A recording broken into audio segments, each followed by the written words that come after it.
الشیطان الرجیم بسم اللہ الرحمن الرحیم وَلَقَدْ أَرْسَلْنَا نُوحًا إِلَىٰ قَوْمِهِ فَلَبِثَ فِيهِمْ أَلْفَ سَنَةٍ إِلَّا 50 عَامًا فَأَخَذَهُمُ الطُّوفَانُ وَهُمْ ظَالِمُونَ فَأَنجَيْنَاهُ وَأَصْحَابَ السَّفِينَةِ وَجَعَلْنَاهَا آيَةً لِّلْعَالَمِينَ وَإِبْرَاهِيمَ إِذْ قَالَ لِقَوْمِهِ اعْبُدُوا اللَّهَ وَاتَّقُوهُ ذَٰلِكُمْ خَيْرٌ لَّكُمْ إِن كُنتُمْ تَعْلَمُونَ انما تعبدون من دون الله اوثانا وتخلقون افكا ان الذين تعبدون من دون الله لا يملكون لكم رزقا فابتغوا عند الله الرزق واعبدوه واشكروا له اليه ترجعون وان تكذبوا فقد كذب من قبلكم وما على الرسول الا البلاغ المبين صدق الله مولانا العظیم۔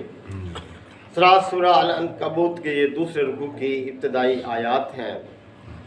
اب یہاں سے کچھ ان اقوام کا ذکر شروع ہو رہا ہے جو تاریخ میں ایک عبرت کا مقام بنی، اور یاد رہے کہ قرآن مجید واقعات کو محض قصہ گوئی کے لیے بیان نہیں کرتا، بلکہ سبق دینے کے لیے، عبرت دلانے کے لیے بیان کرتا ہے۔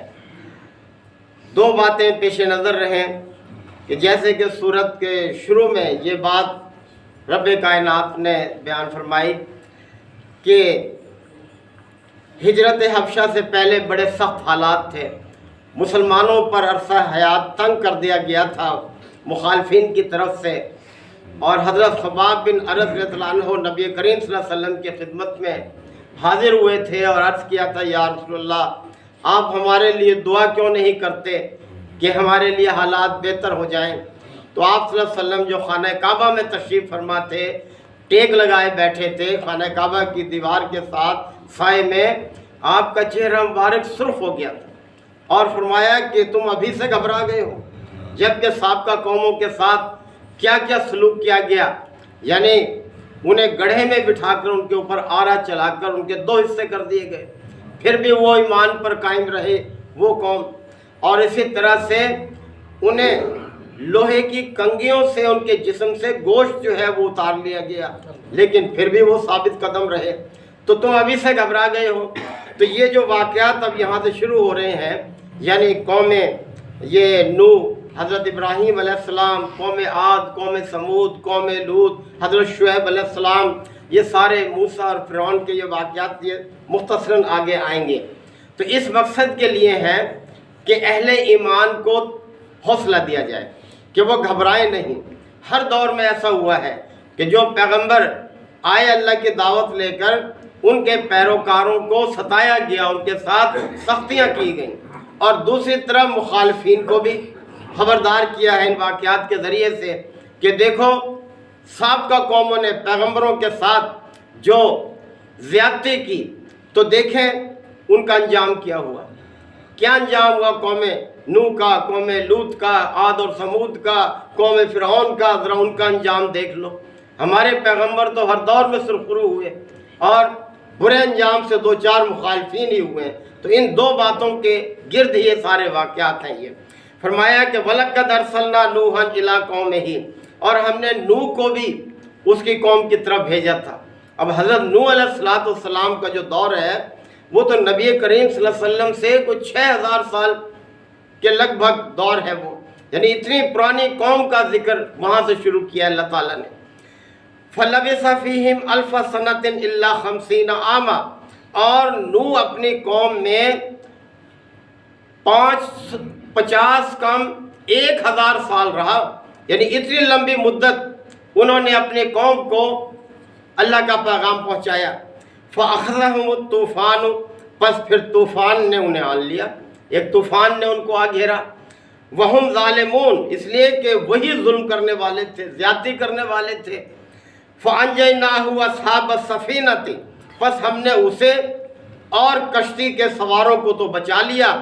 وَجَعَلْنَاهَا آيَةً لِّلْعَالَمِينَ، اور پھر ہم نے انہیں دنیا والوں کے لیے ایک عبرت بنا دیا، ایک نشانی بنا دیا، نشانی اس قوم کو بھی بنا دیا کہ اتنا پانی اللہ تعالیٰ نے برسایا اور زمین سے ابلا کہ پہاڑوں کی چوٹیاں جو ہیں وہ بھی ڈوب گئی اس میں، اور وہ جو کشتی تھی وہ بہت لمبے زمانے تک پہاڑ کی چوٹی پر ٹکی رہی، نشان عبرت بنی رہی لوگوں کے لیے۔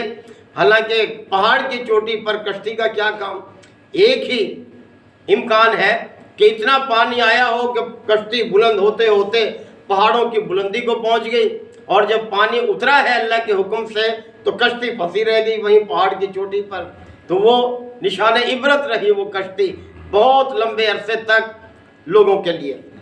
وَإِبْرَاهِيمَ، اب دوسری قوم کا ذکر، اور اسی طرح سے ابراہیم کو ہم نے بھیجا۔ ابراہیم کس ماحول میں تھے؟ یعنی یہی شرک کا ماحول تھا جو نبی کریم صلی اللہ علیہ وسلم کے لیے تھا۔ خانہ کعبہ کو کس طرح سے سینکڑوں بت اس کے اندر سجا رکھے تھے اور انہی کا قبضہ تھا مشرکین کا۔ اسی طرح ابراہیم علیہ السلام کا دور کہ خانہ کعبہ میں بت ہی بت تھے، اور کس طرح سے انہوں نے سبق دیا اپنی قوم کو کہ جب بتوں کو توڑ ڈالا کہ وہ ذرا سوچیں کہ یہ تو اپنا بچاؤ نہیں کر سکے، تمہارے کس کام آئیں گے۔ عملی سبق دیا ابراہیم علیہ السلام نے اپنی قوم کو اپنے اس عمل سے۔ تو فرمایا کہ وہ ابراہیم، اسی طرح سے ہم نے ابراہیم کو بھیجا تھا۔ اذ قال لقومہ اعبدوا اللہ، یاد کرو جب اس نے اپنی قوم سے یہی تقاضا کیا تھا جو نبی کریم صلی اللہ علیہ وسلم کر رہے ہیں۔ کیا تقاضا؟ کہ اعبدوا اللہ، اللہ کی بندگی کرو، چھوڑو ان کو جو کوئی اختیار نہیں رکھتے۔ واتقوہ، اور اللہ سے ڈرو، اللہ کا تقوی اختیار کرو۔ ذالکم خیر لکم ان کنتم تعلمون، یہی تمہارے لیے بہتر ہے اگر تم سمجھو، اگر تم جانو کہ اللہ ہی کی بندگی انسان پر فرض ہے، لازم ہے، اس لیے کہ اس نے پیدا کیا، اس نے پرورش کیا۔ یہ سارا ماحول، یہ جو ہم اپنے ارد گرد دیکھتے ہیں، پانی ہے، ہوا ہے، موسم ہے، یہ زمینیں فصل اگلتی ہیں، یہ سب کوئی ایسے ہی اس نے کر دیا۔ یعنی تمہاری خاطر اس نے کتنے یہ نعمتیں تمہیں دی ہیں، لہٰذا اس کی بندگی کرو، اس سے ڈرو، اس کی نافرمانی سے بچو۔ اور یہ کہ انما تعبدون من دون اللہ اوثانا، اللہ کے علاوہ جن کی تم بندگی کر رہے ہو یہ تو سب کے سب بت ہیں، کوئی اختیار نہیں رکھتے۔ وتخلقون افکا، اور تم ایک جھوٹ گھڑ رہے ہو جو کچھ کر رہے ہو، یعنی بتوں کا بنانا بھی جھوٹ، ان کے آگے ان کی بندگی کرنا بھی جھوٹ، ان سے اپنی مرادیں جو ہیں ان کے آگے رکھنا یہ بھی جھوٹ، یہ کر کیا سکتے ہیں؟ تو تم صرف جھوٹ گھڑ رہے ہو۔ ان الذین تعبدون من دون اللہ، فرمایا کہ اللہ کے مقابلے میں جن جن ہستیوں کی بھی لوگ بندگی کر رہے ہیں، ان کی پوجا کر رہے ہیں، لا یملکون لکم رزقا، وہ تو تمہارے لیے کسی بھی رزق کا اختیار نہیں رکھتے، کوئی تمہیں فائدہ نہیں پہنچا سکتے۔ فابتغوا عند اللہ الرزق، اللہ ہی سے اپنا رزق طلب کرو۔ رزق صرف کھانے پینے کی چیزیں نہیں ہیں، جتنی چیزیں بھی انسان کی ضروریات ہیں وہ سب اس کے لیے رزق ہیں۔ انسان کے لیے صحت بھی رزق ہے، انسان کے لیے اولاد بھی اس کے لیے رزق ہے، اس کے لیے عزت بھی رزق ہے، یہ زندگی بھی اللہ کا ایک رزق ہے، یہ سب چیزیں یعنی اللہ ہی سے اپنا رزق طلب کرو۔ وَاعْبُدُوهُ، اور اسی کی بندگی اختیار کرو، لازم ہے تم پر۔ جب پیدا اس نے کیا، پروان اس نے چڑھایا، اور یہ ساری ضروریات تمہاری جب اس نے پوری کی ہے تو کسی کو کیا حق پہنچتا ہے کسی اور کی بندگی اختیار کرے۔ وَاشْكُرُوا لَهُ، اور اس کے شکر گزار بن کر رہو۔ اللہ تعالیٰ نے فرمایا لَئِن شَكَرْتُمْ لَأَزِيدَنَّكُمْ، اگر تم شکر گزار بن کے رہو گے میں تمہیں اور دوں گا۔ وَلَئِن كَفَرْتُمْ، اور اگر تم ناشکری کرو گے تو ان عذابی لشدید، تو یاد رکھو میرا عذاب بھی بڑا سخت ہے۔ اور پھر یہ کہ الیہ ترجعون، اور تمہیں پلٹایا بھی اسی کی طرف جانا ہے۔ یہ بات نہیں مانتے تھے مشرکین کہ دوبارہ پیدا ہوں گے، اور ہر پیغمبر نے لوگوں کو یہ توجہ دلائی ہے کہ بھائی یہی زندگی نہیں ہے، اس کے بعد ایک اور زندگی بھی آنی ہے، اس زندگی کے لیے تم یہاں آئے ہو اس دنیا میں۔ اگر وہ زندگی نہ ہو تو دنیا کا پیدا کرنا بھی بیکار ہے، کیا مقصد ہے پھر اس دنیا کے پیدا کرنے کا؟ اس لیے اس دنیا کی جو تخلیق ہے اس بات کا ثبوت ہے کہ آئندہ ایک اور زندگی ہونی چاہیے تاکہ اچھے عمل کرنے والوں کو اچھا اجر ملے اور برے عمل کرنے والوں کو برا عمل ملے۔ اگر عدل نہ ہو تو پھر یہ کائنات کس بنیاد پر ہے؟ پھر یہ تو یہ فرمایا کہ اسی کی طرف تمہیں پلٹایا جانا ہے۔ وَإِن تُكَذِّبُوا، اور اگر تم جھوٹ قرار دیتے ہو اس ساری باتوں کو جو پیغمبر کہہ رہے ہیں، اگر انہیں جھٹلاتے ہو، فَقَدْ كَذَّبَ أُمَمٌ مِّن قَبْلِكُمْ، تو تم سے پہلے، یہ مکہ والوں کو کہا جا رہا ہے، تم سے پہلے لوگوں کو بھی جو ہے انہوں نے بھی جھٹلایا تھا۔ وَمَا عَلَى الرَّسُولِ إِلَّا الْبَلَاغُ الْمُبِينُ، اور ہمارے رسول پر صاف صاف پہنچا دینے کے علاوہ اور کوئی ذمہ داری نہیں ہے۔ کوئی مانے گا اپنا بھلا کرے گا، نہیں مانے گا اپنا نقصان کرے گا۔ رسول پر یہ ذمہ داری نہیں ہے کہ وہ زبردستی منوائے لوگوں سے، بلکہ اس نے تو اپنی ذمہ داری پوری کرنی ہے، یعنی اللہ کے پیغام کو اپنے قول سے اور اپنے عمل سے لوگوں کے سامنے پہنچا دینا ہے۔ جو مان لے گا اپنا بھلا کرے گا، جو نہیں مانے گا اپنی عاقبت خراب کرے گا۔